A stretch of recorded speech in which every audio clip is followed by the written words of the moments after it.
Hey there, I'm Sam from Solar.com, and today we're going to talk about electricity bills. More specifically, we're going to talk about why they're so freaking high in 2023 and what we can do to lower them. So let's get after it.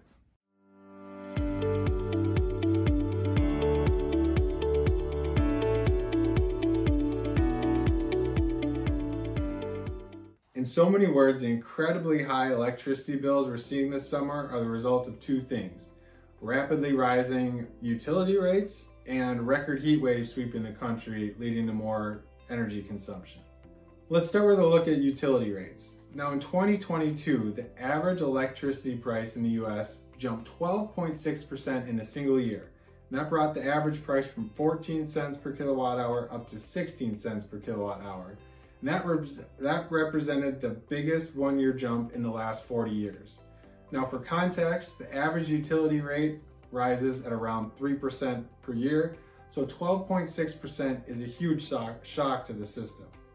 Unfortunately, rate hikes haven't stopped there. In fact, in the first half of 2023, they've already jumped another 10% on top of the 12.6% in 2022. That pushes the national average price up to 17 cents per kilowatt hour as of June 2023. Now, of course, electricity prices vary throughout the country, and some states are feeling it more than others. This map shows the average rate hike for each state between April 2022 and April 2023. That's the latest data from EIA. Now, the hardest hit states in this time have been New Hampshire at 33%, Massachusetts at 32%, Connecticut and Nevada at 27%, Pennsylvania at 23%, and California and Illinois at 19% each. So a big part of what homeowners are feeling this summer is two of the 5 biggest rate hikes in the last 40 years coming in back-to-back years. And you can hold out for electricity prices to go back down all you want, but it's only happened 9 times in the last 40 years, and the biggest one-year decrease was only 7%. So it's kind of hard to imagine that we're going to see a 20% reduction in the next few years that will erase the damage that's been done in 2022 and 2023. Now, of course, rates are only half the equation when it comes to your electricity bill. The other half is consumption, or how much electricity you use during your billing cycle. Now, consumption varies from household to household and region to region, but in every region in the US, there are 4 major systems that account for roughly 50% of electricity consumption.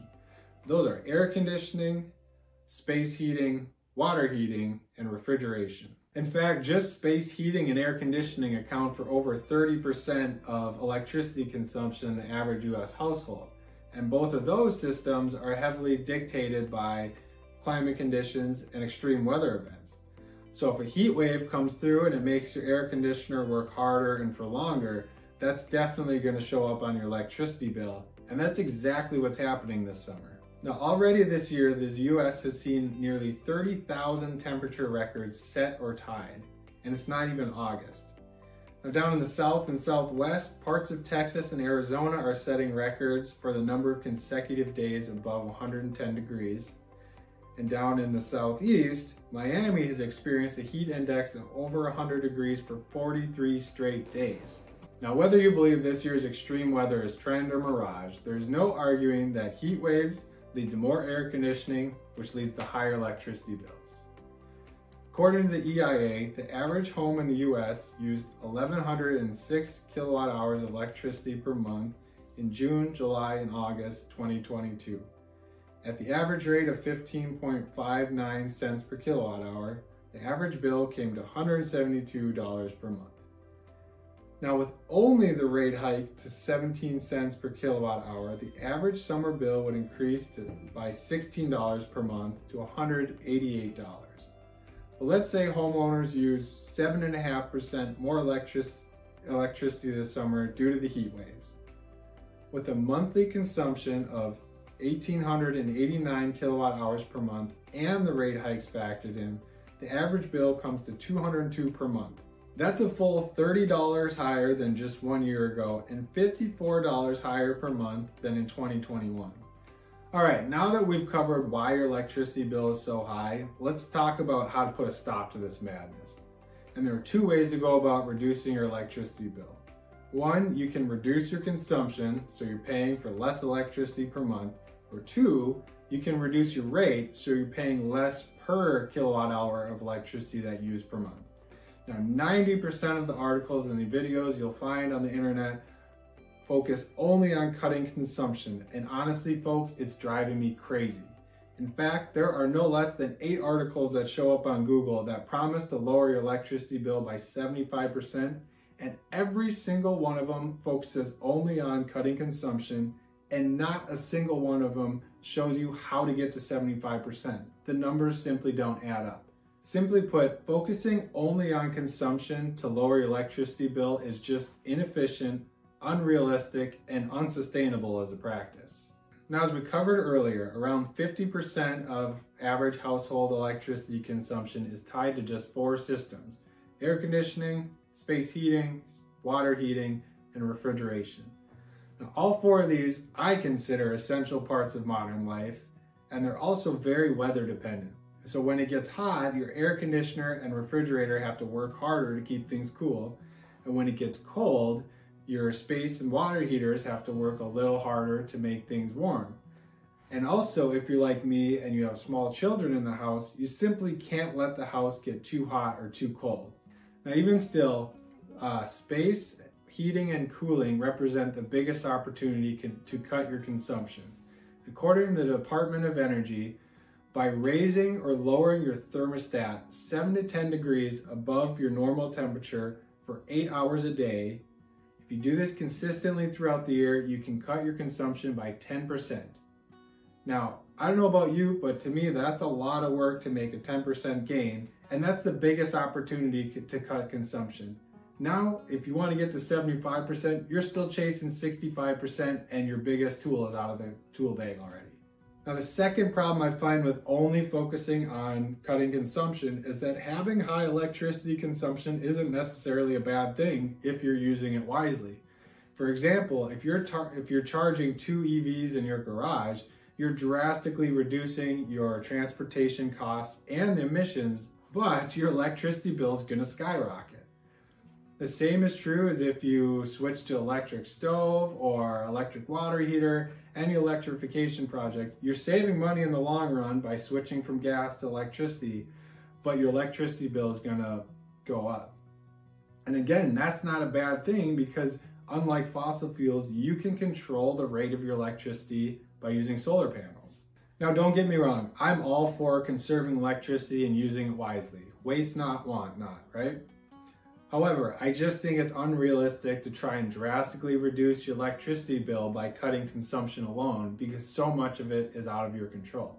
That's why we tend to focus on lowering the price you pay for each kilowatt hour of electricity that you're going to use. To be fair, being able to control the price you pay for electricity is still a fairly novel concept in America, as we're so used to only buying electricity from a utility and pretty much having no choice of which utility to buy from. So it's understandable that people overlook this option when they're trying to lower their electricity bill. But that's exactly what home solar allows you to do. At its core, installing solar panels is just buying 25 years of electricity in bulk at a much lower rate per unit than your utility would ever charge you for electricity. My favorite way to picture it is like buying coffee grounds to make your own coffee instead of buying individual cups of coffee. Now, the metric to focus on here is called Levelized Cost of Electricity, or LCOE. And if you're only buying electricity from a utility, then your levelized cost of electricity is essentially your utility rate. And as we saw earlier, the national average utility rate in June 2023 is 17 cents per kilowatt hour, and over 18 cents per kilowatt hour in these 12 states. But remember, utility rates rise over time at an average clip of 3% per year. So if your utility rate is 17 cents per kilowatt hour today and rises 3% each year for 25 years, it would average 24 cents per kilowatt hour over that time. And if your utility rate starts at 25 cents per kilowatt hour today, as it does in some higher cost states, then your average rate would be 36 cents per kilowatt hour over the next 25 years. Meanwhile, the levelized cost of solar electricity is basically the net cost of the system divided by the expected output over the system's warranted life. So let's say you buy a 5.5 kilowatt solar system for $25,000, you pay cash, and you claim the 30% tax credit worth $7,500. So that brings the net cost of the system down to $17,500. Now, with 5 sun hours a day and average degradation, we can expect a system of this size to produce 180,000 kilowatt hours over its 25-year warranted life. Now, if you take $17,500, divide it by the expected output, which is 180,000 kilowatt hours, that gives us a levelized cost of electricity of 9.7 cents per kilowatt hour. Now that's a 59% reduction rate over the national average price taken over 25 years. Now let's say you take out a 12-year loan and incur $5,000 in interest costs.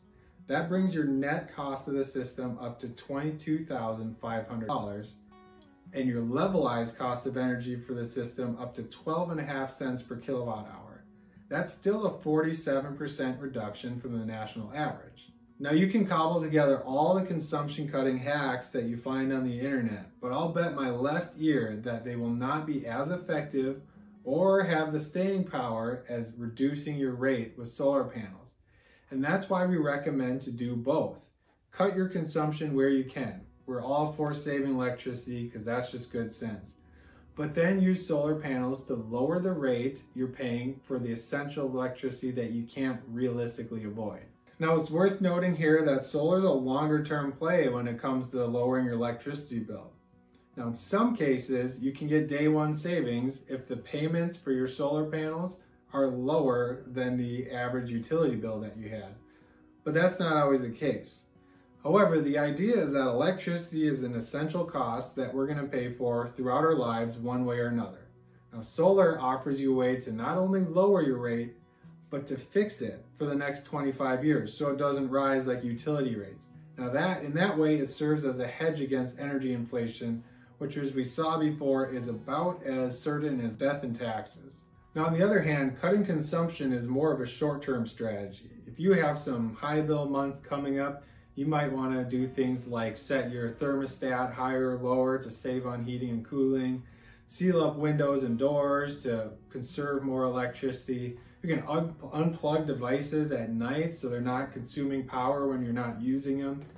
These are all great short-term saving strategies, but they can be unsustainable. I mean, let's be real. Are you going to get your 12-year-old kid to unplug his Xbox after every time he uses it? No. Are you going to be able to keep the house at 80, 82 degrees if you have an infant sleeping? Probably not. But by combining short-term and long-term saving strategies, you take a two-pronged approach to lowering your electricity bill, and you can set yourself up for long-term success and be comfortable in your home doing it. Now use the link in the description below to visit the Solar.com Learning Center, where we just put out a ton of new articles about what normal electricity usage looks like, how to lower your bill, and where we think electricity prices might go in the next few years. Better yet, connect with an energy advisor on Solar.com to design a custom system, compare binding quotes from our great installers, and see exactly how much you can lower your levelized cost of energy using solar panels. Now please like and subscribe this video to help more people find our channel, and leave your questions in the comments section below. I'll be answering them as I can. I'm Sam from Solar.com, and we will see you in the next video.